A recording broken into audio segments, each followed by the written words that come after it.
Estamos en un nuevo caso de NIF y el día de hoy lo vamos a dedicar precisamente a un tema que es muy pertinente a la labor que estamos realizando, que es el tema de certificación.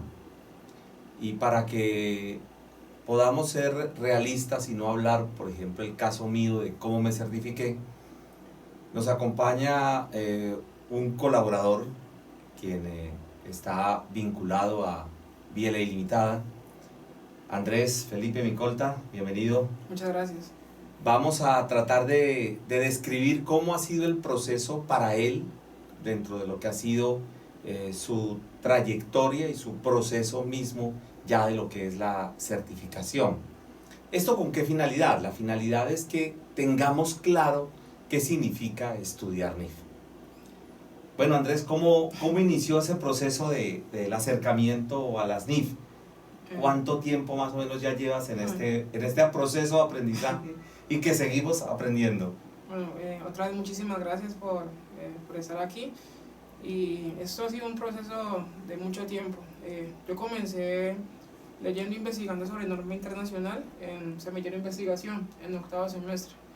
Hace más o menos 2 años, año y medio, si no me falla la memoria. Desde que entré a la universidad yo escuchaba que esto de las normas internacionales era un tema de mucha polémica y que se decía que esto iba a ser lo nuevo, que la contabilidad actual iba a desaparecer, muchas cosas. Entonces me interesé por saber de qué se trataba esto. En octavo semestre pude entrar a un semillero de investigación de normas y comencé a leer mucho.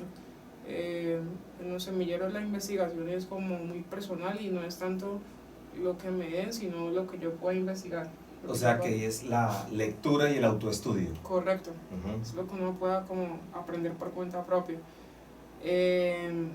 Luego de estar en ese semillero se me dio la oportunidad de empezar a practicar y estar cerca de personas que realizaban procesos de implementación. Se comenzó a hacer como más rigurosa la parte investigativa. Ahí hagamos una pausa precisamente. Entonces tú comenzaste tu proceso primero leyendo. Me imagino que el primer abordaje complicado, no se entiende bien todo lo que dice el estándar, se entiende una parte, otra parte, en lugar de aclarar quedan muchas dudas. Me imagino que esa es la primera sensación cuando se aborda. Luego viene el proceso ya de aterrizar esos conceptos a una implementación. ¿Cómo fue? Nos acabas de decir que tuviste que ahondar más la investigación. ¿Por qué consideras tú que se debe ahondar más cuando uno ya va a la implementación si se supone que uno ya leyó? Sí, hay muchas cosas que uno al leerlas piensa que la entendió o piensa que es suficiente con lo que uno sabe. Cuando va a aterrizar eso a la práctica o al trabajo, por llamarlo así, se encuentra con que hay casos muy diferentes o muy diversos. A veces la norma no alcanza a abarcar o a presentarle a uno cómo se debe hacer, así o así o así o así, todas las variables que pueden llegar a existir.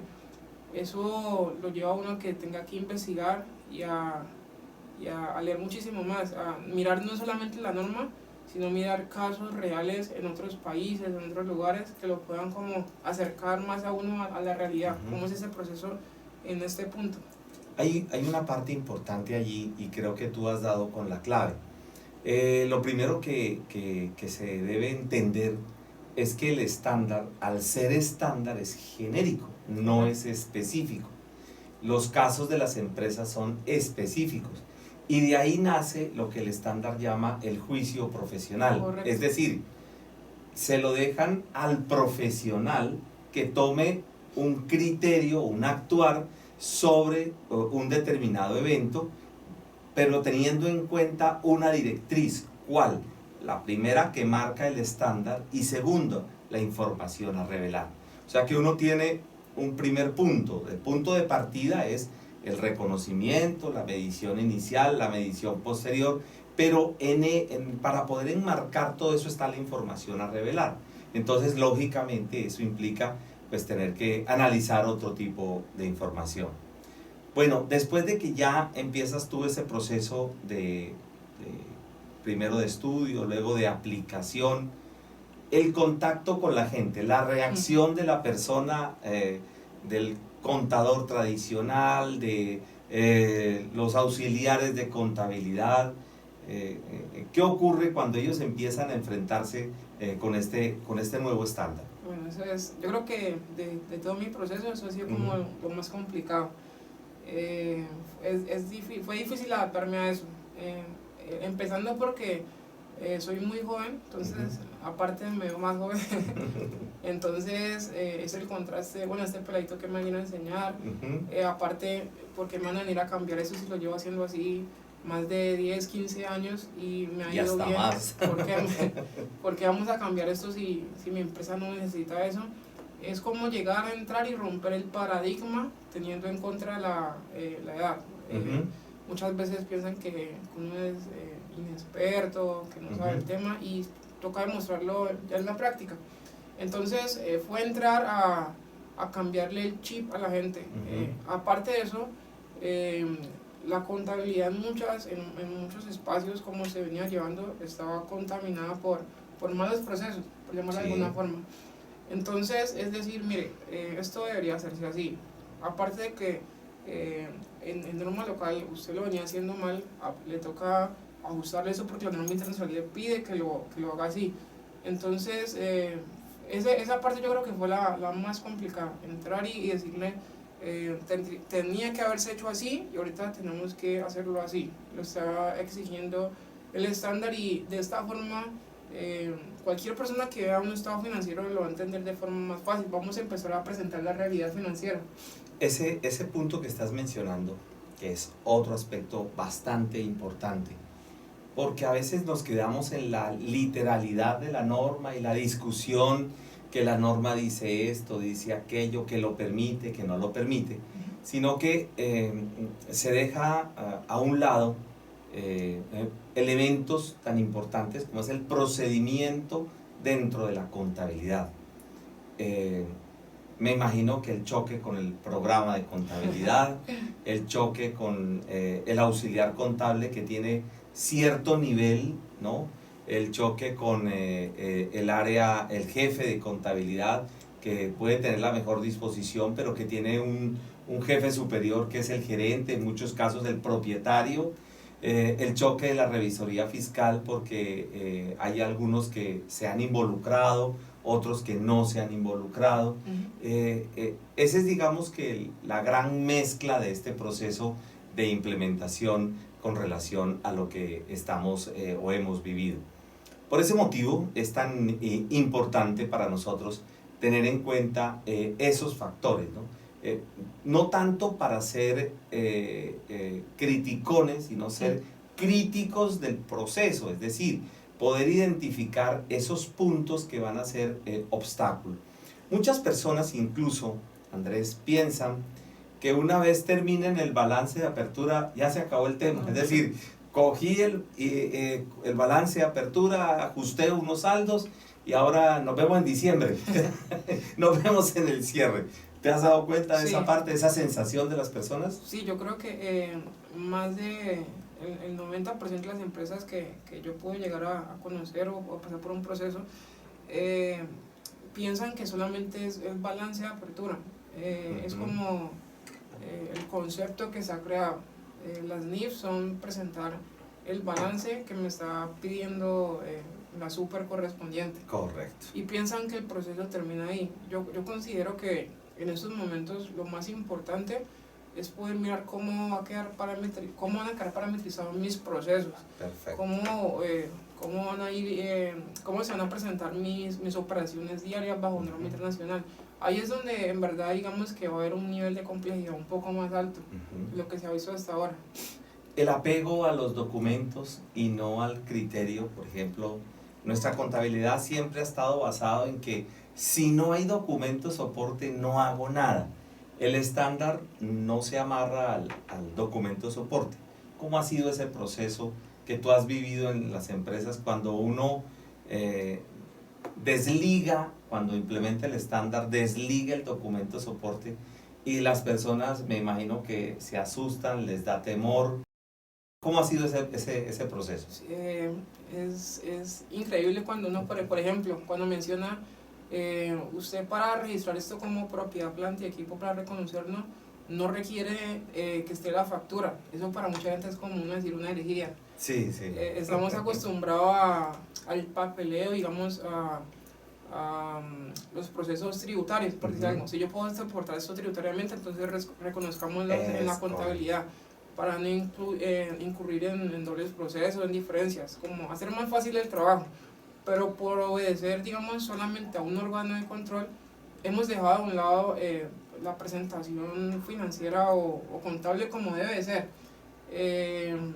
Hay muchos paradigmas que al entrar a romperse, decir, vea, no es tanto el papel, sino el proceso económico como tal, el hecho económico, presente la realidad financiera como debe de ser.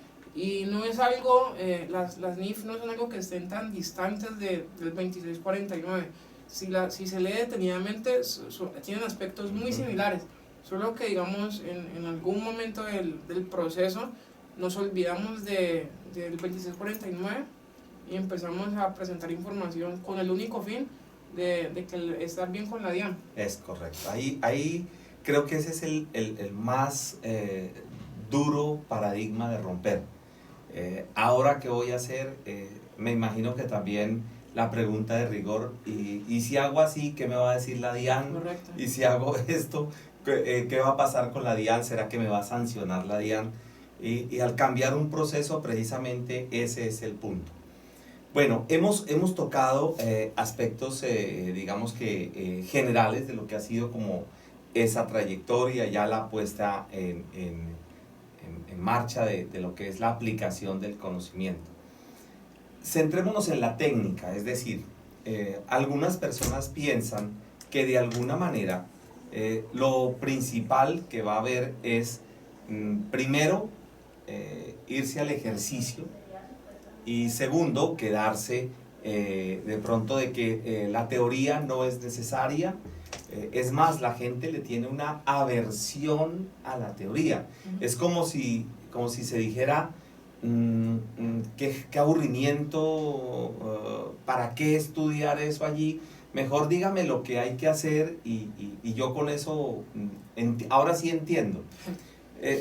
Tú que hiciste primero lo conceptual y después ya lo aplicado, ¿te sirvió para entender la operación lo conceptual? Sí, definitivamente. Eso es otro de los paradigmas que se rompe, y creo que es necesario que con el tiempo eso vaya cambiando. Para mí entender el concepto y tenerlo claro me hizo entender el estándar, la aplicación del estándar mucho más fácil. En muchos espacios se cree que la teoría y la práctica son dos cosas totalmente diferentes, pero yo considero y he aprendido que la teoría te ayuda a poder tener bases y soportar, no solamente quedarte con la cultura, con los procesos que ya vienen y que otras personas dicen que son, sino poder tener un criterio y poder estar soportado en una base teórica. Es complicado a veces poder soportar una idea frente a X o Y persona que ya tiene como una trayectoria. Entonces ahí se hace fuerte la teoría. El estándar dice esto y eso aterrizado a esto se hace de tal manera.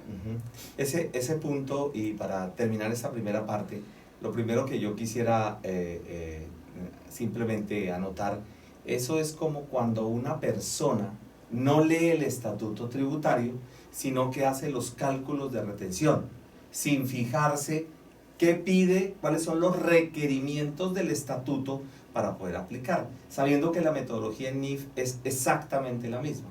¿Qué requiere el estándar y ahora cómo lo aplico esos requerimientos? Correcto. Entonces, hagamos una pequeña pausa y ahora ya nos centramos en lo que ha sido la experiencia de la certificación. Correcto.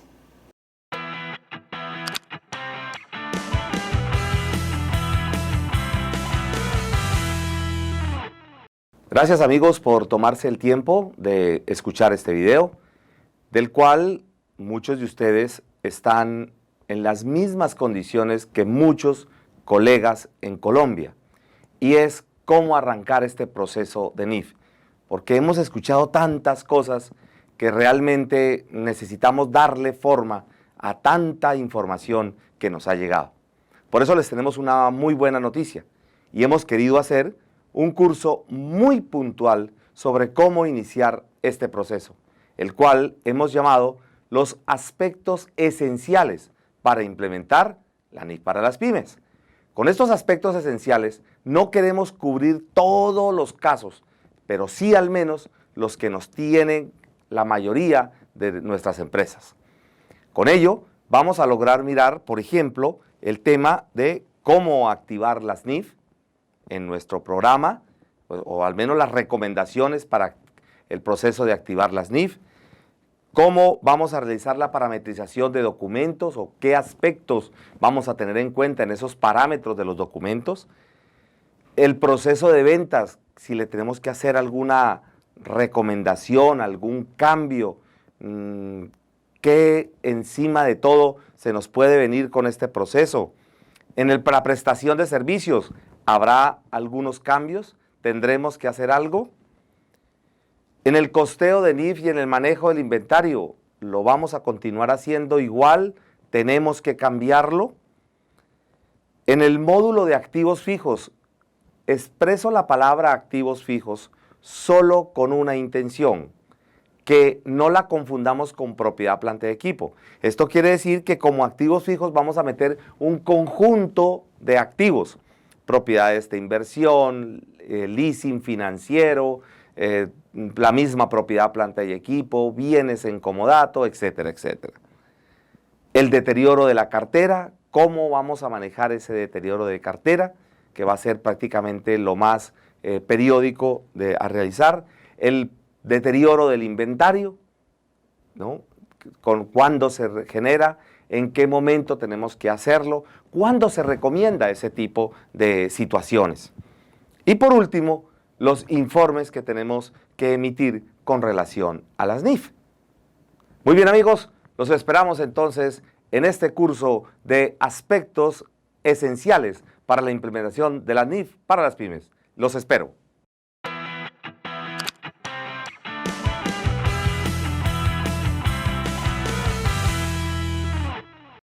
Siguiendo por este proceso que hemos al menos pretendido compartir con cada uno de las personas que puedan llegar a ver esta charla que hemos tenido sobre lo que es realmente el proceso de aplicación de las NIF.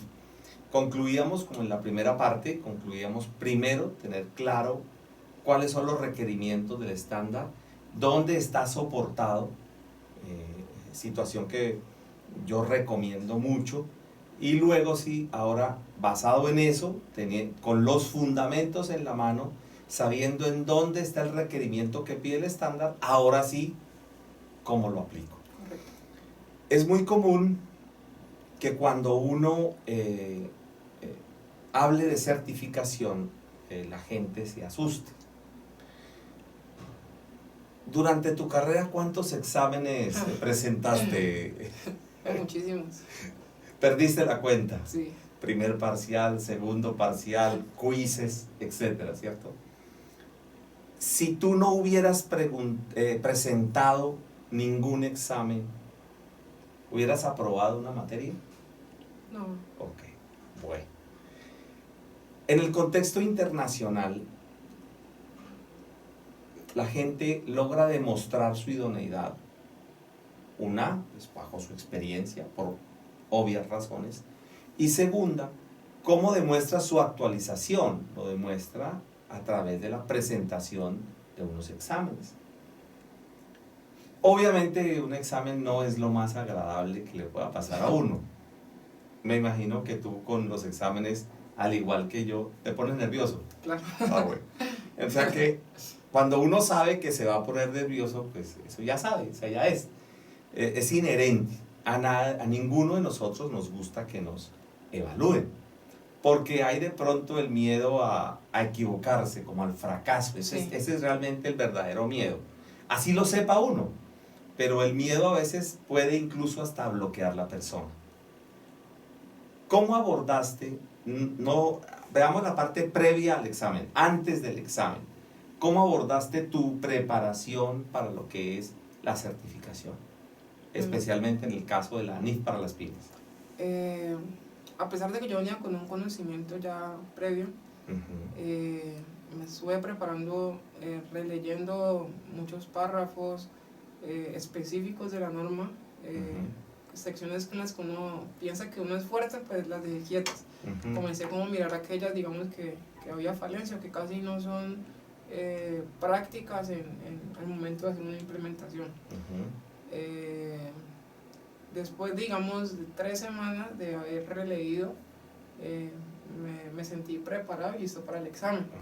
El examen pues tiene una oportunidad de 3 intentos, sí. En los cuales uno tiene que pasar con un porcentaje. Entonces al momento de sentirme listo, vamos a presentar el examen, y fallé de una te sale. O sea, ahí es ese punto. ¿Tú creíste estar preparado por lo que ya habías vivido antes? Correcto. Y cuando te fuiste al examen, ¿viste que muy complicado el examen o te diste cuenta que te faltaba estudiar más? No, me faltaba estudiar. El examen, como yo digo, no es fácil, pero tampoco es imposible. No es algo que sea del otro mundo, es algo que está en la norma. Faltó estudiar más. O sea que la moraleja, el aprendizaje de eso es, hay veces que uno cree que sabe, al menos cree, pase parte de ese supuesto, pero puede ser que realmente no lo tiene claro, o se lo preguntan de una manera técnica y la persona queda como perdida, sí, en ese sentido. O sea que tú sentiste que te hizo falta preparación. Sí, bueno, listo.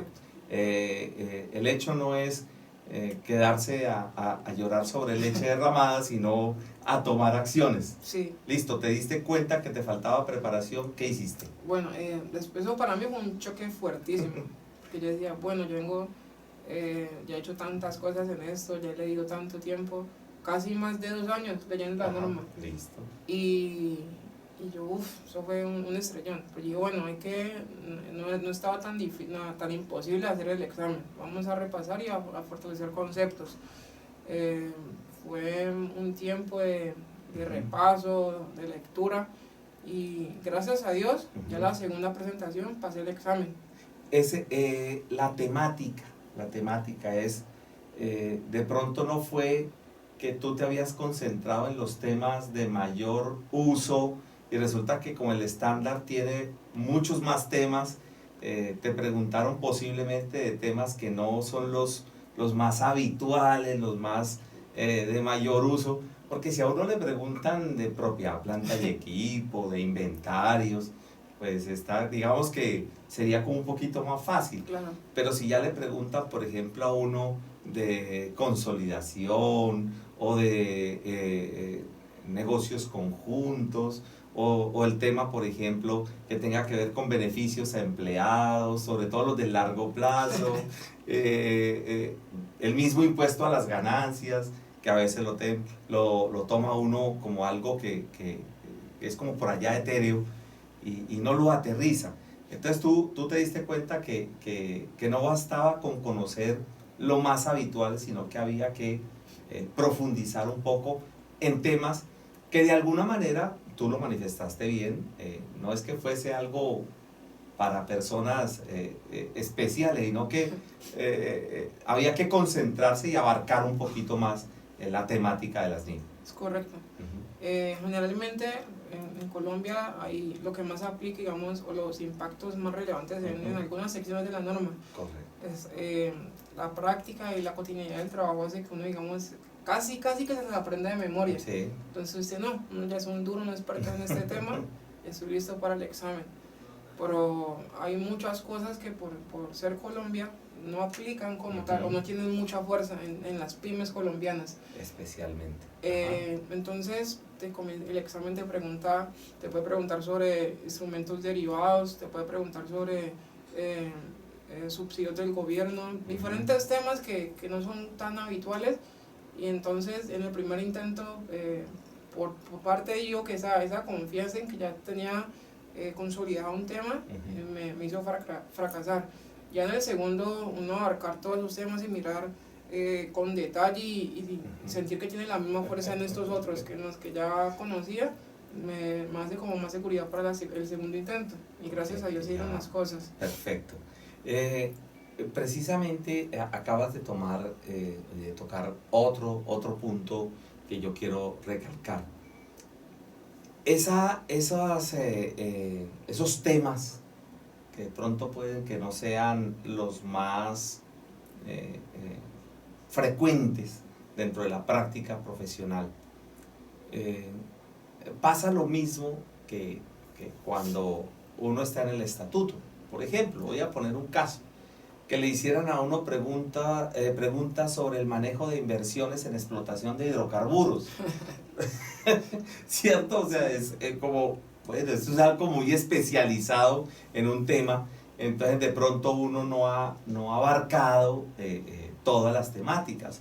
O quizás, por ejemplo, en el caso de cómo se maneja posiblemente una información exógena de un consorcio versus la del consorciado, ¿no? Y resulta de que eso tiene sus particularidades. El que ya lo sabe, pues lógico que para él ya no es difícil, pero de alguna manera la persona tuvo que invertir tiempo en salir de ese desconocimiento para poder aplicarlo. Y eso exactamente ocurre con el estándar. Lo que pasa es que un contador, al menos en la parte de pregrado, tiene que conocer la generalidad del estándar. Sí. Pero algo que de pronto y la gente tiene que entender es que también hay especializaciones. Por eso uno encuentra personas especializadas en instrumentos derivados, ¿no? Lógico, instrumento financiero derivado, que implica manejarlo. Yo coloco el caso que siempre he expuesto. Si a mí me hablan de un instrumento financiero derivado de títulos, valores, de bonos, yo lo manejo. Pero si me hablan, por ejemplo, de un derivado de un cultivo, posiblemente me toca estudiar la figura porque no ha sido lo que yo manejo, no ha sido lo que dentro de mi trayectoria profesional haya abarcado. Ya el tiempo me ha obligado a empezar a incursionar en estos nuevos productos que cada vez son más frecuentes. Pero ahí es donde tú te das cuenta que la parte conceptual era fundamental. Finalmente tú después de ver esa parte conceptual de temas que no son muy frecuentes, ¿para ti fue difícil aprenderlos? No. Para mí ha sido una gran ventaja, o lo veo de esa forma, el hecho de que mi parte laboral fue directamente hacia las NIF. Yo no tuve, digamos, la oportunidad de trabajar en la contabilidad o normatividad local. Yo directamente trabajé en las NIF. Para mí fue aprender y aprender conceptos y aterrizarlos a la práctica. A las personas a veces es muy complicado decirles esto es así, no, porque una quiere que se lo aterrice al ejercicio. Bueno, entonces ¿cómo lo contabilizo? ¿Cómo le presento esto a la DIAN? Entonces ¿qué hago con esta cuenta? A veces es muy complejo aterrizar el concepto. Cuando uno parte de la teoría hacia el hecho pragmático, es mucho más fácil, mucho más simple. El problema es cuando uno tiene unos conceptos anteriores que eran, en algunos casos, porque no en todos, en algunos casos eran distintos, o lo que veíamos al inicio, se basaba en un documento, ahora no es necesario el documento y causa una circunstancia distinta de apreciación. Pero entonces la respuesta a la inquietud mía era sobre la complejidad de esa parte, esa caja negra que le llaman NIF, ese estándar que uno lo ve como que es indescifrable, como que solo algunas personas son capaces de entenderlo. ¿Tú consideras que luego de esa parte de estudio, de dedicación, era posible abordar el aprendizaje de eso? Sí, para muchos Y para mí también al principio, complejo. Yo creo que si uno se lee un texto en inglés, lo entiende mucho más fácil. Hay muchos conceptos o la forma técnica de las NIF. Como bien escrito. Ajá. Y también tenemos que mirar que la traducción no fue por personas colombianas, sino en España. Entonces hay conceptos que tienden a hacer confundir a la persona, el contexto como tal. Es correcto. Pero no es un tema de otro mundo, digamos, no es un tema que sea para gente extranjera o gente especializada. Yo comencé a trabajar eso siendo estudiante y entonces yo creo que eso demuestra que no hay que ser el tipo con los supertítulos y los doctorados para poder abarcar este tema.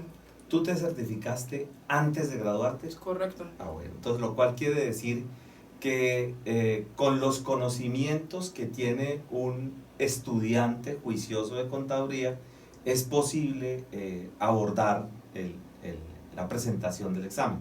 Sí, y yo reconozco, yo por lo menos en mis alumnos que era el más juicioso, hay gente que era muchísimo mejor que yo, solamente digo que es el tomar como la decisión y determinarse, yo quiero aprender esto y sacarle el tiempo y dedicarse.